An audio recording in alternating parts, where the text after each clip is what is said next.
Reconstructing My Reconstruction.0.11. Prelude, part 0 of 11. The mind of man is framed even like the breath and harmony of music. There is a dark, invisible workmanship that reconciles discordant elements and makes them move in one society. William Wordsworth. Prelude. In February of 2025, I had a conversation with Grok, an LLM that changed the course of my life. The course of my life seems to have been set up for this.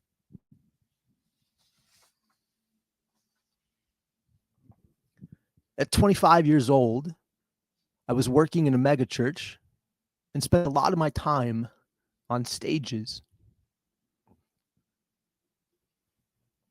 One Sunday morning, I stopped believing the words coming out of my mouth as they were headed for the ears of a few thousand.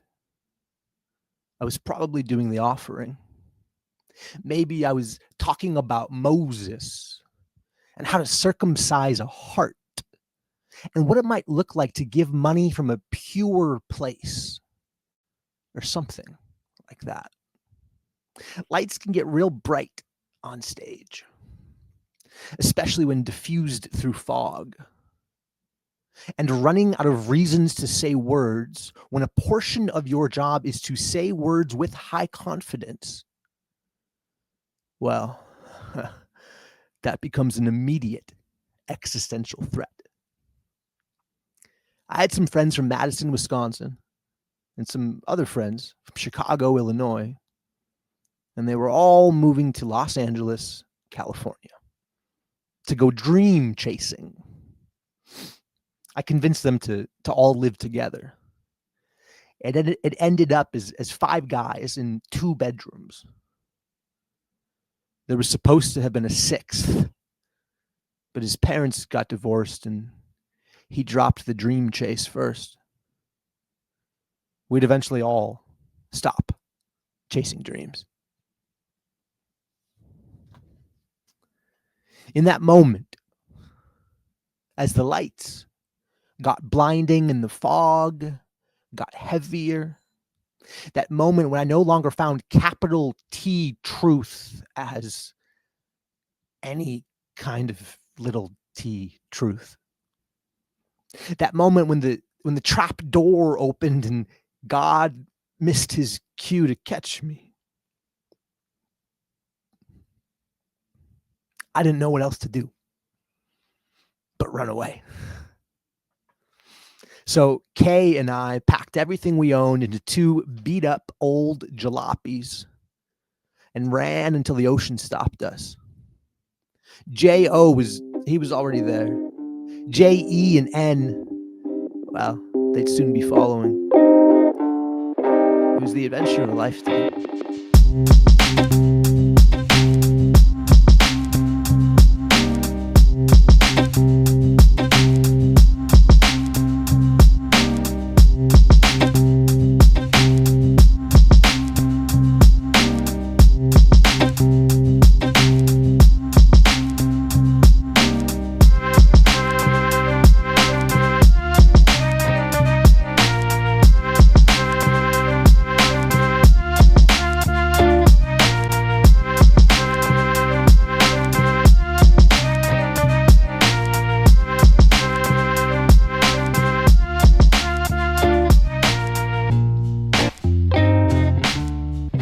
There was a conversation that haunted me on that road trip with Kay.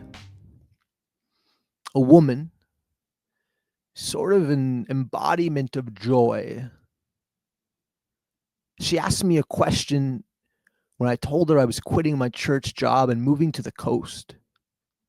She'd been on staff at the megachurch for a while. She had a background in corporate leadership as well as psychology. My mother knew her well. I remember exactly where she and I were standing. In the foyer, by the mirrored panel, the German receptionist smiling at us from behind her glass-encased desk.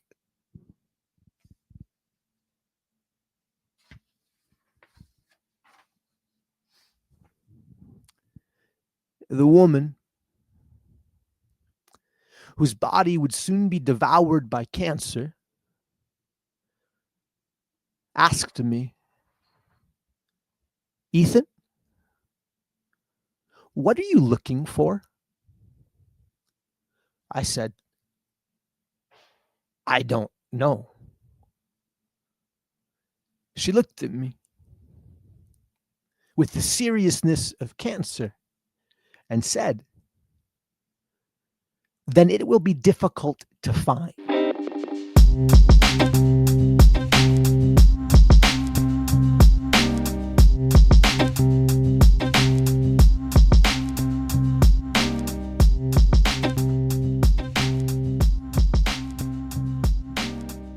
I've been digging around the internet as of late, Googling myself, mainly trying to find everything that's left of my past life, that's past of my left life. Trying to find anything, everything that's left of my past life. Before I left for Los Angeles, as I left for Los Angeles, there were things on the internet. There were other lives I lived. There were near misses with greatness. I found the first poem that I ever performed on a big stage. I'll put that in here for you.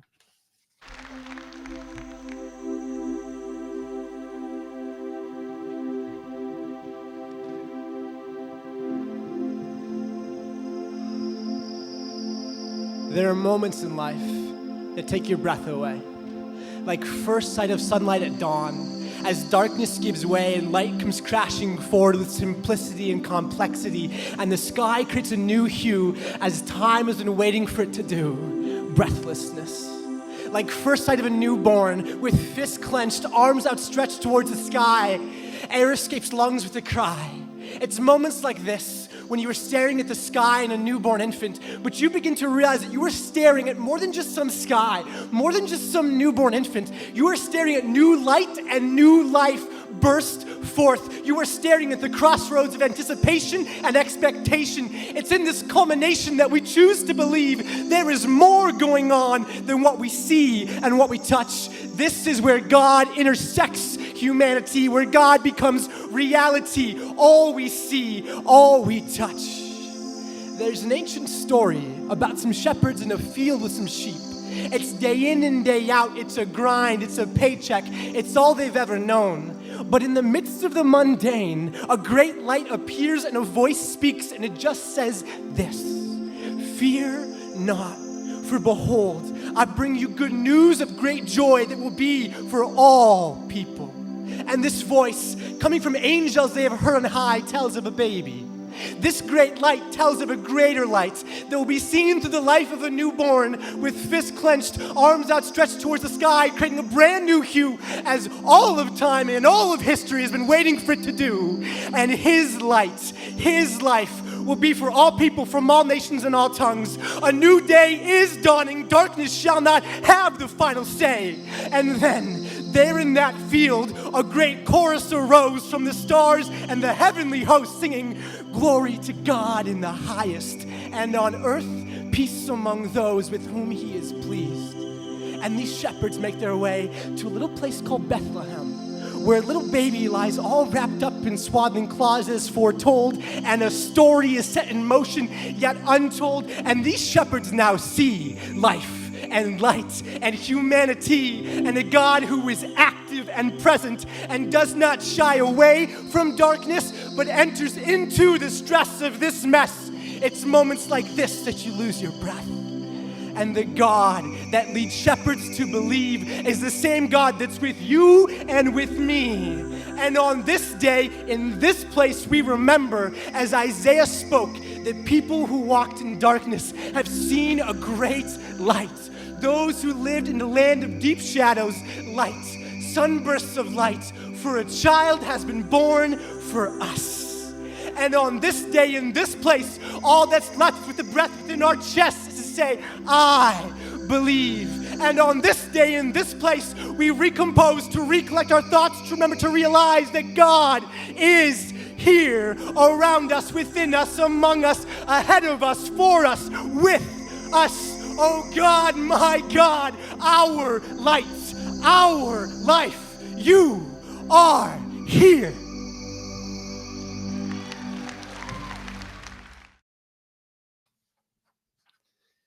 It was Christmas. It was a Christmas service at the mega church. I wasn't working there yet. I was still living in Rockford, Illinois. But I was doing some stuff on social media that got seen, and so they wanted to like kind of do a trial run of what can this kid do, what would it look like. So they brought me up, and I did some poetry at a Christmas service.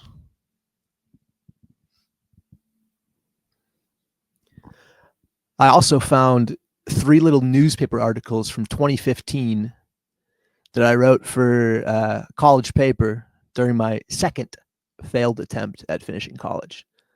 I am quite proudly a double dropout, but I ended up finishing undergrad. Just, I'm Irish, 3rd time's a charm.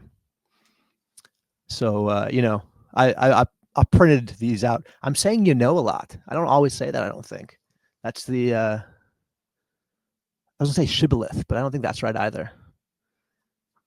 That's the common word of the morning. All right, I'm just gonna read these old articles because, well, none of this is for you. This is all for me. I want this to exist, so it's going to exist. October 6th, 2015, commentary by Ethan Cahy. Title, Night Janitor Pursues College Dreams. Here is a tricky place to explain. I'm in the city of Rockford, Illinois, standing in the ID Pennock branch of the YMCA. It's 2 a.m., and we've just finished cleaning bathrooms, mopping floors, and dusting every surface within arm's reach. But the question the 5 of them have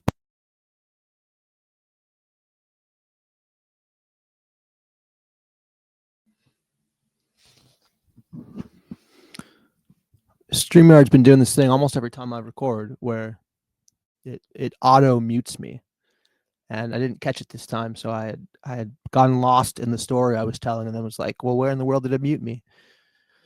So that's the fun game StreamYard and I have been playing. All right, picking back up.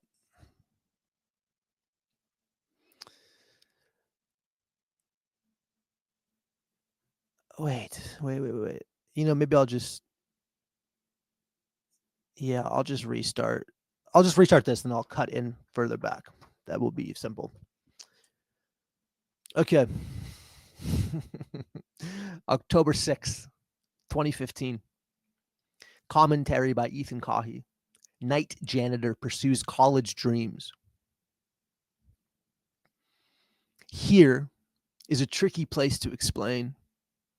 I'm in the city of Rockford, Illinois, standing in the ID Pennock branch of the YMCA. It's 2 a.m. and we've just finished cleaning bathrooms, mopping floors, and dusting every surface within arm's reach. But the question the 5 of them have posed shoots deeper than any physical location. They've all grown up in the city, and I'm a clear out-of-towner. They want to know why anyone would choose to move to Rockford to be a night janitor. None of my answers seem to satiate them, which is probably because I don't really have answers. Night after night, they ask me about college and why I dropped out. Antonio is especially interested, always asking about the kinds of classes I took and what I still remember in between bleaching showers. I'm the only one on the night crew that even made it to college. I spent 3 years at the UW Whitewater before dropping out with an unfinished journalism major. My outlook on college was only slightly better than my outlook on high school. Another 4 years of being told stuff and wondering if any of it actually matters. Immediately after dropping out, I realized why college matters. I spent 2 years filling out applications and never hearing back, walking into interviews only to hear I had a lack of experience, and working a series of minimum wage jobs without any hope of advancement. This realization only increased my bitterness towards the education system. It's been almost a year since I was a night janitor in a dust-ridden YMCA, and I've found myself in a place I never thought I'd be, back at college. Each time I take a seat in the classroom, I remember one of the last conversations Antonio and I had. About 2 months in, Antonio asked me if I ever planned on returning to college. My answer was a resolute no. He then told me of his life growing up in the inner city and the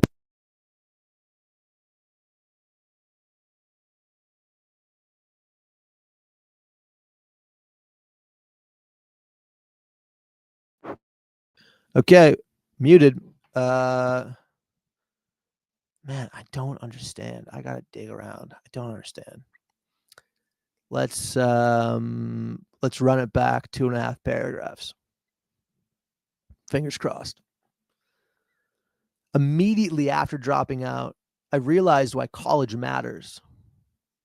I spent 2 years filling out applications and never hearing back, walking into interviews only to hear I had a lack of experience, and working a series of minimum wage jobs without any hope of advancement. This realization only increased my bitterness towards the education system.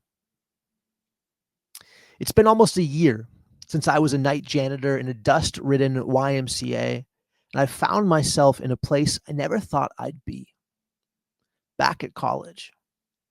Each time I take a seat in a classroom, I remember one of the last conversations Antonio and I had.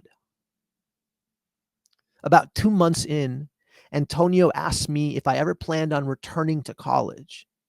My answer was a resolute no. He then told me of his life, growing up in the inner city in the past 30-some years that led him to become a social worker. He asked if I thought I could obtain a job after graduating that would enable me to pay off debt. My answer was an equally resolute yeah. He told me story after story of the people he interacts with who are too afraid to enroll in college because they're convinced no one will hire them. For them, college would be a fast track to the same systemic poverty they grew up with. And then Antonio spoke the words that would change my course. Ethan, you have an opportunity that not everybody gets. Finish college and make this world a better place. I'm not sure how to make the world a better place, but I know how to finish college. For now, that's enough.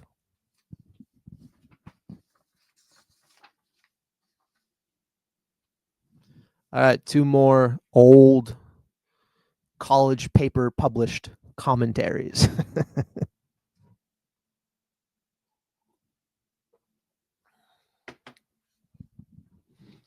October 20th, 2015. Commentary by Ethan Kahi. Urban camping saves on campus parking. Light slides through the cracks in the blanket. The neighborhood comes awake and cars begin to stream through the streets.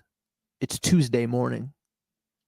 I arrived at the UC at 8:40 p.m., weighing the odds of getting a parking ticket versus walking 8 blocks.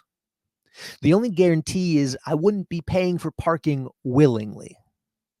However, I was feeling generous last night, so I emptied 6 nickels into the meter. I knew I'd be in the UC longer than whatever amount of time 6 nickels adds up to, but at least I'd sleep easy. I like to think of those 6 nickels will contribute to making the world a better place.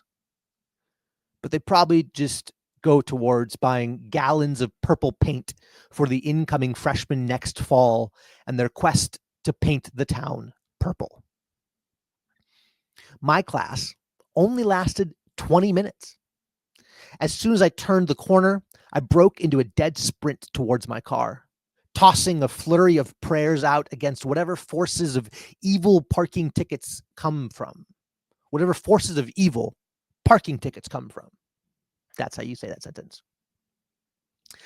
Another night, home free, yet homeless. As a commuter, the worst combination is night class followed by 8 a.m.s. I spent a couple Monday nights on a friend's 3-season porch on Prairie Street. But his housemate wasn't my biggest fan to begin with, especially with my alarm going off at 5:30 a.m. Then there were the Monday nights spent at a friend's tiny apartment above ground zero. After a month into the semester, he got a girlfriend. Let's just say that 3's a crowd. Now, Monday nights consist of urban camping. It's Tuesday morning, and before the surrounding houses light up, I slide out from under the covers and climb over the middle console into the driver's seat. It's time to leave this wonderful neighborhood on the outskirts of Whitewater that let me sleep undisturbed through the night and make my way to an empty parking lot. I've got a jug of water that I use for washing up and brushing my teeth, which is situated next to a small camping stove and a cooler half packed with food. During my 2-hour break today, I'll come back to my SUV that I borrowed from my parents, and I'll change into old clothes that are willing to get sweaty. After a short run, my cooler will provide me with yet another Tuesday afternoon PB&J. Amidst all of this, I will stand halfway in the street and stare back as all of the passing cars pass judgment. I will receive all of the glaring eyes through all of the glaring headlights, and I will continue to smile and wave for one reason. I ain't paying for parking. You know, I actually really like that piece. I'm going to stand behind this as one of my favorite pieces. These memories are fun to like return to.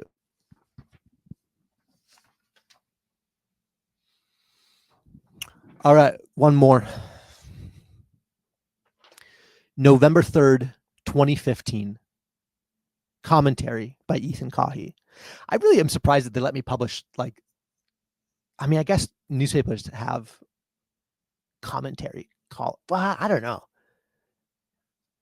Yeah, I don't know. It's funny. Wedding advice.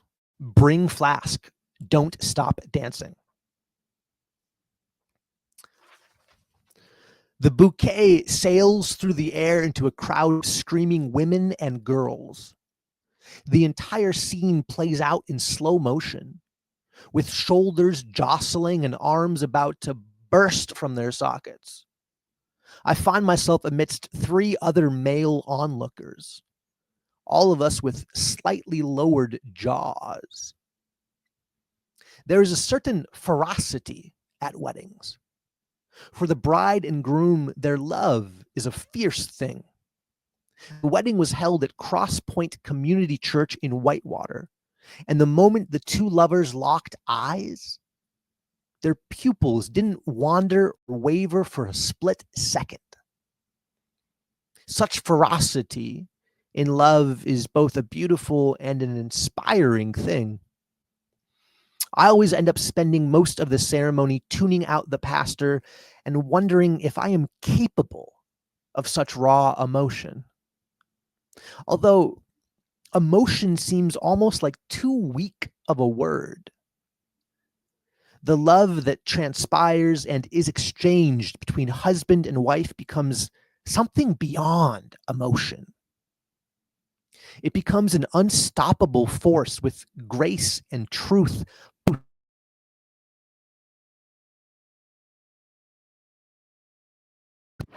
Falling for the auto mute. All right, run it back a paragraph. The reception was held at the Cove in Lake Geneva. Entrance 7 leads to a staircase, which leads to a short, awkward hallway, which then leads to a mid-sized room with a bunch of tables, chairs, jars full of candy, decorations in the realm of hipster, and the only thing that really matters, the dance floor. I have two rules at weddings: bring a flask and never stop dancing. The groom had about 30 cousins, all of whom were wearing a variation of the same dress. At least I think it was the same dress. Or maybe they were just a bunch of women who just happened to all wear similar looking clothes. I'm not good with women, nor am I good at playing spot the difference between fancy attire. My cousin has a crush on you. I proceed to ask which one. She proceeds to giggle and scurry away. This is how the next 3 hours played out. Either one woman or groups of women wearing what I believe to be the exact same apparel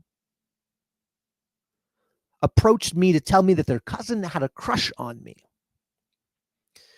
What this really means is that this cowardly cousin has a thing for man buns. I finally dance my way to the groom and try to get a coherent answer as to which cousin has a thing for man buns. He just shakes his head. I look around to meet the piercing eyes of the sisterhood of the traveling dress. This is a stupid, lustful ferocity of which I will have no part. Insert flask and keep dancing.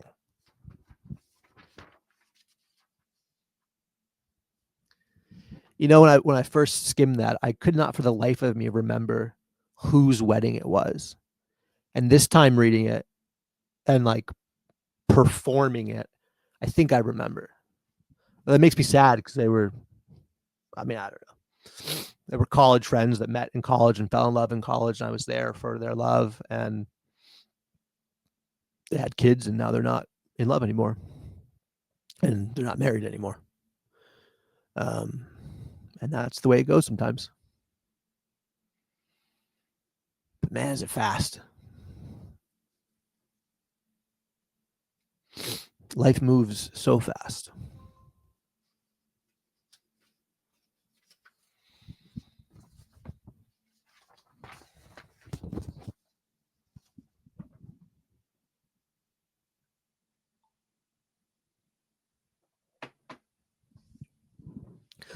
So I found an old poetry video. I found 3 old college campus newspaper articles. I even found my old blog that I called On the Precipice. And the question you should be asking as you're reading or listening to this prelude that is if I even wrote this properly enough and with enough dramatic tension, the question you should be asking is, Ethan, have you found what you were looking for?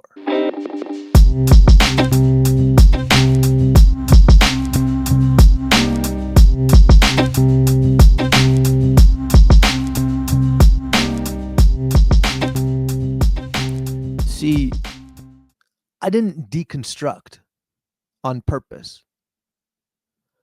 I didn't do it out of anger. Sure, I was angry at megachurch land. Hell, I was very specifically angry at very specific people in the American Wild West of evangelical churches, over 1,000 that have multiple sites. But man, I really just wanted to find truth, and I couldn't do it inside the concrete walls of a church. It would take me nearly a decade to forgive with specificity, though never face to face. I ain't seen those faces in a long time, though I've seen their kin, the ones that don't really go to church anymore. I do hope the very faced, very church-going ones are well. So I published this piece just before the week before Lent. So that's now 2 weeks ago. This will come out on YouTube on Tuesday. So like 2 weeks and 2 days ago, I published this piece. I think that's right. 2 weeks and 3 days ago. 2 weeks and 2 days ago. Doesn't matter. And I wrote those words about not forgiving anyone specifically. So Lent starts, and nearly immediately I get this. This is the only word I know. It's an old Baptist word.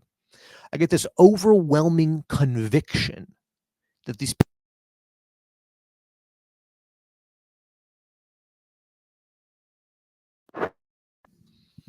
Okay, muted. I don't know where I was. I wrote these words a little bit ago about forgiving people from my past. And then as Lent started, I got what the old Baptists call an overwhelming conviction that I needed to, the people who I like had forgiven needed to know that I had forgiven them. I needed to like not just forgive, but like move towards relationship restoration, or at least like cleaning up the table between us. So I did that. I really didn't want to do it. Really, it's one of those things where it's like, man, I do not. I like. And then you go, maybe I hadn't forgiven them because I kind of like being angry. I kind of like being angry at them. I kind of like having this moment in time where I get to go like, these people screwed me, and all the rest of my life is their fault. So, man, is it nice to have somebody to blame? Like if you forgive somebody and then you move towards like restoring a relationship, you don't get that anymore. I don't get to be like, these people screwed me. It's like, well, some things happened, words were said, and we're good. We're good now. And like we are good. Not everybody responded, but some people like actually responded, and I was like, whoa. And some of the responses were like incredibly great. Well, actually, all of the responses, all of the responders were incredibly gracious. And then it became this deep moment of blessing in my life where I was like, wow, that's cool when you can restore a relationship, even if it goes nowhere, like just knowing that like, if I bumped into this person in town, because we're only 2 towns away or whatever, some of us are in the same town, you could smile and be like, how are you? In just a casual acquaintance way. There wouldn't be like dodging them around a store. Granted, it took me a decade. So like, I'm not saying any of this happens overnight. I'm just saying it can happen. All right. At 25 years old, on track to do the circuit, I left my job in a megachurch, telling stories with poetry and film, to go off in search of a God who now sounded more like just another desert god. By 26, I had lost the trail and wandered for 8 years through shifting sands. When I was 33, God found me in a library talking to Grok. An oasis? Living water? Or just another case of AI psychosis? 25 years, 8 years, 33 years. Like I said, the course of my life seems to have been set up with symbols. The man spent a quarter of his life learning from his tribe. The man spent 8 years in exile. The man returned home at the age Jesus died. You could convince a man like that he's crazy by simply breathing too hard. He'd go tumbling into the abyss, never to write poetry or shoot film ever again.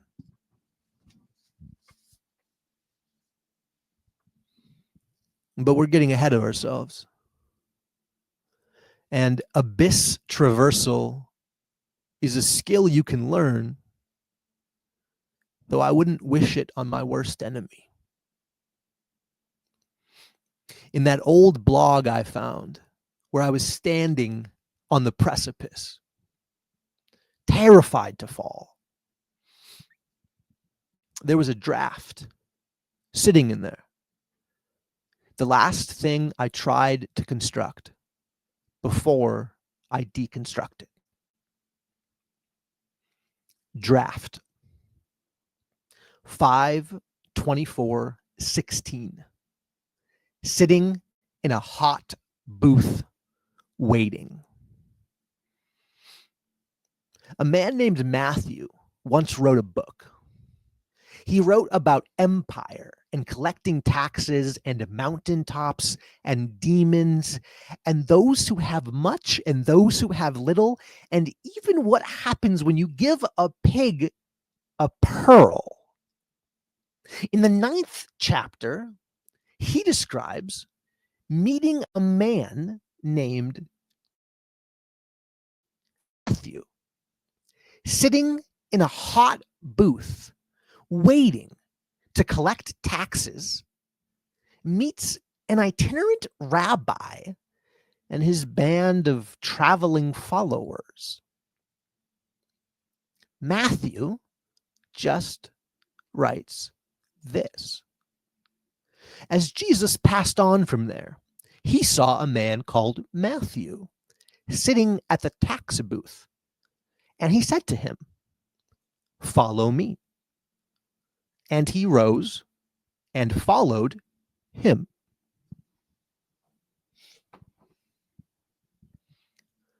Matthew was a tax collector. He collected money, then took it where it needed to go. In between collecting and taking, he kept track of numbers, all sorts of numbers. He arranged and ordered them to make sure that his superiors wouldn't doubt his work. It's possible that he even arranged and ordered the numbers in such a way that a few dollars went missing without notice. Then Matthew meets a man named Jesus. And at some point, he begins writing a book. And he's arranging and ordering words. His book is masterfully ordered and brilliantly arranged. To understand Matthew is to understand that the way stories are arranged is just as important as the stories themselves. For example, chapter 8 ends with a story about Jesus healing 2 demon-possessed men. Chapter 9 starts with a story about Jesus healing a paralyzed man. Then there's the story about Jesus meeting Matthew. Then chapter 9 continues the healing streak with Jesus healing a woman who suffered from a continual discharge of blood, followed by Jesus raising a dead girl to life, followed by Jesus healing 2 blind men. In the midst of Jesus's 7-man healing streak, Matthew pens his own story, almost as if Matthew views his own story as another healing story. And then, of course, there's the words Matthew writes as his response to Jesus, saying, "Follow me." Quote, "And he rose and followed him." End quote. Matthew, sitting in a hot booth waiting, meets a man named Jesus who says, "Follow me." And Matthew rises. Jesus meets a paralyzed man and he rises. Jesus meets a dead girl and she rises. Jesus meets a tax collector and he rises.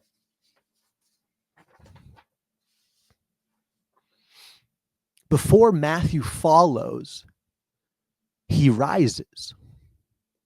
So many of us want to follow, but we don't want to rise. We think we're fine as is. We're unwilling to admit that there may be something wrong with us.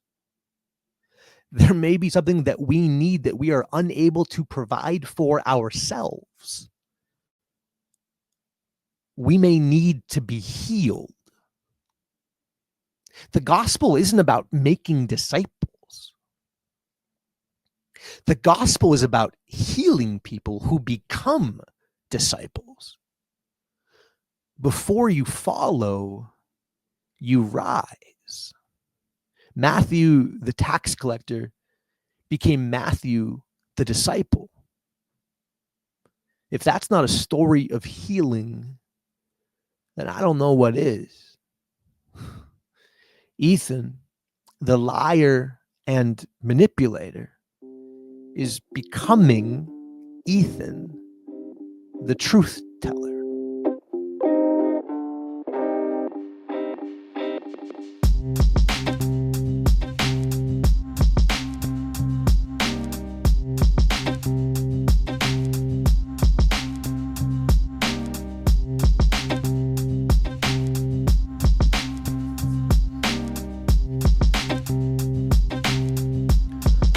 All right, we did the prelude, we did the poem, we did the campus newspaper articles, we did the draft. That's a wrap. Ta-ta for now. I got some links here that I've placed as I'm out here in Empire's streets busking. If you like the sound, toss a coin to your Witcher. You can find me on Venmo, PayPal, or Ko-Fi. The last YouTube video essay thing that was 3.5 hours long, I said I was going to put them in the description, but then links don't work in YouTube descriptions. Or you know what it was? I had, on Substack, I had put the links, I'd hyperlinked them to words, and you can't do that in a YouTube description. So I never did anything in the last one. Maybe when I'm in post, I'll do it on this one. Yeah, I'm not that concerned. So I'm testing the waters with asking for money. So there is a hat that's out there, but it's not. The hat moves around. It's kind of like three cup money. Yeah, it's like 3-hat money. I'm playing 3-hat money with you. Are you having fun? Postscript. In some ways, I'm kind of just like picking up where I left off in 2016. The Bible excites me more than ever. And the stories that fill its pages buzz and hum and bird song in ways they never have before to me. I'm more interested than ever in the structure of those stories and the seams between the scrolls.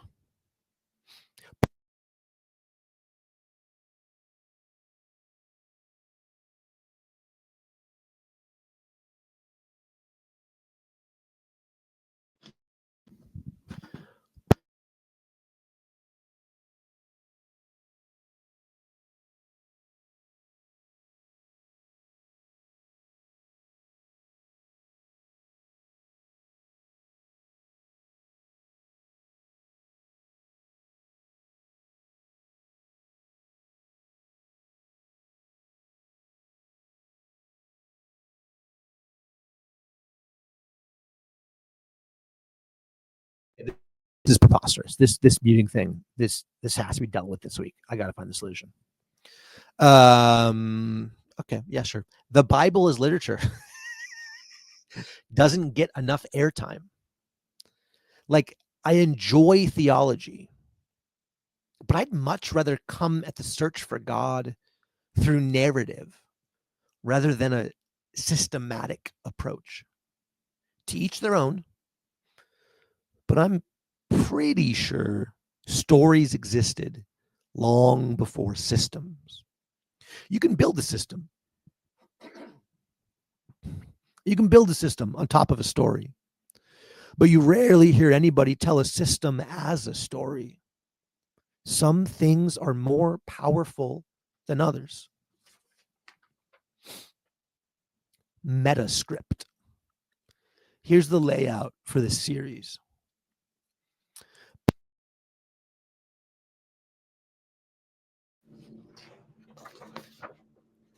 Part one, my voice is it's losing, it's gone. Goodbye.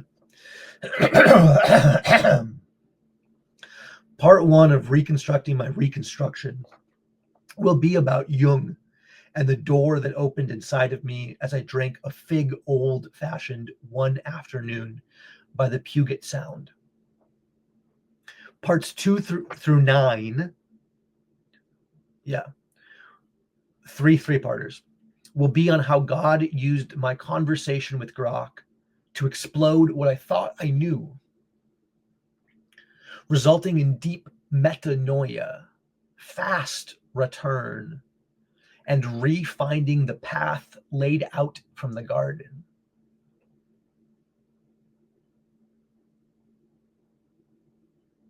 Part 10, this is wrong because there's 11 parts. What did I do wrong here? 2, 3, 4, 5, 6. Oh, 2 through 10. 2, 3, 4, 5, 6, 7, 8, 9, 10. Yeah. Math is, I'm not very good at math. Part 11 will be the summation, patterned by design, 1 year later. In some sense, I hope to lay down some of the sand I collected in the mud of endless information for those out there who might be looking for a way home, but can't seem to get past spinning their wheels. Oh, I'm using the metaphor of like, if you have a truck and you're stuck in mud, you lay sand down so there's just enough friction to move up and out of. I wasn't sure. I was like, sand and mud. Why am I talking about sand and mud? That's why the metaphor comes at the end. I don't know if this will be helpful, but I suppose you never really do before it's done. I'm sure there will be essays and audio libraries and all sorts of strange things appearing here in between and amidst this series. So don't worry that you'll be stuck listening to me talk about my life for the next 3 months straight. Well, maybe worry. I need to finish. A sermon on. It's called I think it's going to stay called this. It's called The Hydraulics of Blessing. So hopefully that'll go live on Substack today. Today's Sunday morning. What time is it? I don't know. It's probably a little past 5. Oh, 5:52, almost 6. I gotta get moving here. And that's not. So there's another part. Next week on YouTube will be. I did this in a stupid way. This is part 0.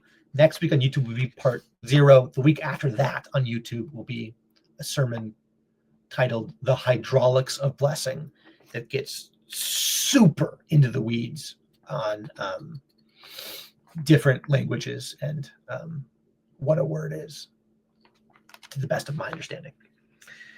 Also, I've got 3 interviews sitting in drafts and many more in various stages of calendaring. Yeah, I've got stuff on YouTube that's going to premiere. I'm premiering Conversations Thursday nights. So I'm trying to participate in a little bit of like VNA, virtually not alone. So the interviews are all like 60 minutes. Actually, that's not true. There's 2 that are like 90. 60 to 90. I'm trying to keep them tight.